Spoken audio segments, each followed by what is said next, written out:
Guys, welcome to legal galaxy and myself मॉमिस्टर। दोस्तों, आज हम जो टॉपिक स्टार्ट करने जा रहे हैं उसका नाम है प्रिंसिपल ऑफ मेंस्ट्रुअल। इसके पहले वाले वीडियो में हमने आप लोगों को एलिमेंट्स ऑफ क्राइम के बारे में डिटेल में बताया था।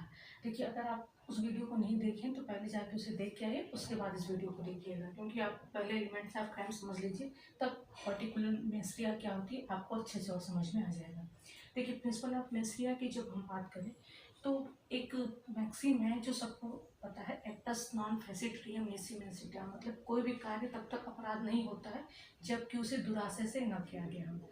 देखिए, यह जो लैटिन मैक्सिम है, इसकी उत्पत्ति के बारे में अगर हम पहले बात करते हैं तो इसकी उत्पत्ति को सबसे पहले जो लॉर्ड कोक है वो उन्होंने कहा है कि अगस्टीन के उपदेश से हुआ। उन अगस्टीन का उपदेश क्या था?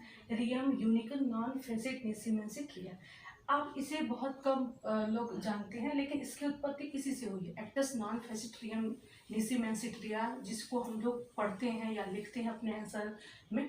उसकी उत्पत्ति जो है इस मैक्सिम से हुई है, और इस मैक्सिम के प्रणेता जो है वह अगस्टीन है, ऐसा कोक का मानना है। देखिए, अगर इसके थोड़े से और हिस्टोरिकल बैकग्राउंड में हम जाएं कि मेंस्ट्रुआ का ओरिजिन कैसे हुआ है, तो मेंस्ट्रुआ के ओरिजिन की जो बात है वो 12वीं शताब्दी तक तो हमें नहीं देखने को मिलती, लेकिन 15वीं और 16वीं शताब्दी के बाद बहुत सारे मामलों में मेंस्ट्रुआ को अपराध के रूप में परिभाषित किया गया, या यूँ कह लें कि अपराध के आवश्यक तत्व के रूप में मेंस्ट्रुआ को एडमिट किया गया। ठीक है, देखिए, इसके बाद एक और मैक्सिम है जिसके बाद आप हम लोग करते हैं, एक्टर्स में इनेसियो factors non its mens actors, मतलब कोई भी कार्य तब तक अपराध नहीं होता जो वो आपकी इच्छा से न किया जाए। अगर कोई व्यक्ति आपसे कोई काम जबरदस्ती करवा रहा है, भले वो इलीगल काम हो, प्रोहिबिटेड काम हो, तो वहाँ आप अपराधी नहीं होंगे। जैसे मान लीजिए कोई व्यक्ति है ए और वह बी के ऊपर पिस्तौल तान के कहता है कि तुम इस शटर का लॉक खोलो या उसे तोड़ो, नहीं तो मैं तुम्हें मार दूंगा। तो यहाँ भले बी मतलब यहाँ तो ए की लाइबिलिटी बनती है, लेकिन बी की कोई लाइबिलिटी नहीं है, क्योंकि बी जो कार्य कर रहा है वो अपनी इच्छा से नहीं कर रहा है, बल्कि भय के कारण कर रहा है। अगर वह उस शटर का ताला नहीं तोड़ता है तो उसे ए मार देगा, जो कि उसके ऊपर पहले से ही पिस्तौल ताने हुआ है। ठीक है, देखिए, सबसे पहले जब हम मेंस्ट्रुआ की बात करते हैं तो इसके जो इंग्लैंड की विधि है, वो इंग्लैंड की विधि पूरी तरह से मेंस्ट्रुआ पे आधारित है। लेकिन इंग्लैंड का जो पेनल लॉ है वह एकदम मेंस्ट्रुआ पे बेस्ड है, वहाँ के हर काम के लिए चेक किया जाता है कि आपका मेंस्ट्रुआ है या नहीं। देखिए, लेकिन जहाँ तक हम इंडियन लॉ की बात करते हैं तो मेंस्ट्रुआ यहाँ स्पष्ट रूप में कहीं भी ना उल्लिखित किया गया और ना ही परिभाषित किया गया। हाँ, मेंस्ट्रुआ के लिए कुछ शब्द यूज किए गए, जैसे बेईमानी पूर्वक है, कपट पूर्वक है आदि जो शब्दावली है वो हमारे इंडियन पेनल कोड में जो है रखी गई है, लेकिन मेंस्ट्रुआ को कहीं अलग से डिफाइन नहीं किया गया है। हर एक जो ऑफेंस है उसके इलस्ट्रेशन में कहीं ना कहीं इन शब्दों को इंक्लूड किया गया है। ठीक है, तो मेंस्ट्रुआ पे दो विचारधाराएं हैं जो काम करती हैं। सबसे पहली विचारधारा जो है उसे लॉर्ड जस्टिस राइट ने सिराज ग्राम बुटजन के बारे में कहा था कि मतलब प्रत्येक विधि में यह माना जाएगा। दूसरी विचारधारा जो है वह लॉर्ड जस्टिस कैनेडी की है, जिसको उन्होंने होम्स बनाम विंचेस्टर के मामले में दिया था।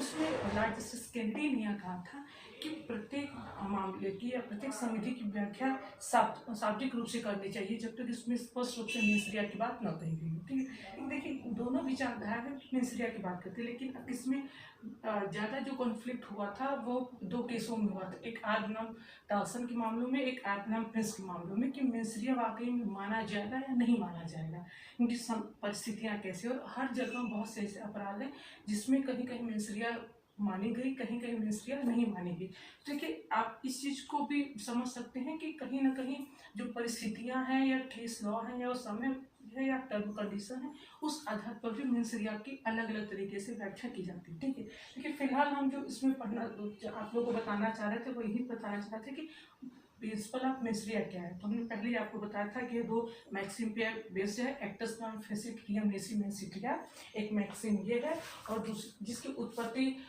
को अगस्टाइन के इस उपदेश से हुई है। और उसके बाद एक जो और इम्पॉर्टेंट मैक्सिम है वो एक्टस में इनिशियो फैक्टस नॉनेस्ट मेंस एक्टस। ठीक, इस दोनों को एक साथ हम इसलिए पढ़ते हैं कि मेंस्ट्रुआ और अच्छे से क्लियर हो जाए। इसकी उत्पत्ति को हम बता ही दिया है आप लोगों से। इसकी उत्पत्ति जो है वो 15वीं से 16वीं शताब्दी के आगे मानी गई है। उसके पहले तक मेंसरिया की कोई बात थी नहीं, और इंग्लैंड की जो विधि है वो पूर्ण रूप से मेंसरिया पे आधारित है, जबकि इंडियन लॉ जो है वो मेंसरिया को कहीं भी स्पष्ट रूप से परिभाषित नहीं करते हैं। कुछ केस लॉ में है उसको ऐड किया गया है, और कुछ शब्दावली हमारे इंडियन पेनल कोड में यूज की गई जिसको मेंसरिया के तौर पे मानते हैं, जैसे बेईमानी कोड हुआ, कपट कोड हुआ, ये सारी चीज़ें। और हर एक जो ऑफेंस है उसके एलिमेंट्स में या इलस्ट्रेशन में इन शब्दों को रखा गया है, और उसी से व्याख्या करके न्यायाधीश ये पाते हैं किस कार्य को करने के लिए व्यक्ति की मेंसरिया थी या नहीं। ठीक है, तो मेरे ख्याल से आप लोगों को मेंसरिया आप समझ में आ गया होगा कि प्रिंसिपल ऑफ मेंसरिया है क्या। ठीक है, अब देखिए कुछ ऐसे अपराध हैं जिसमें मेंसरिया को माना ही नहीं जाएगा, कि मतलब उस मेंसरिया पे फोकस किया नहीं जाएगा कि है या नहीं थी, उसको ऑलरेडी मान लिया जाता है, और उसे कहते हैं स्ट्रिक्ट लायबिलिटी।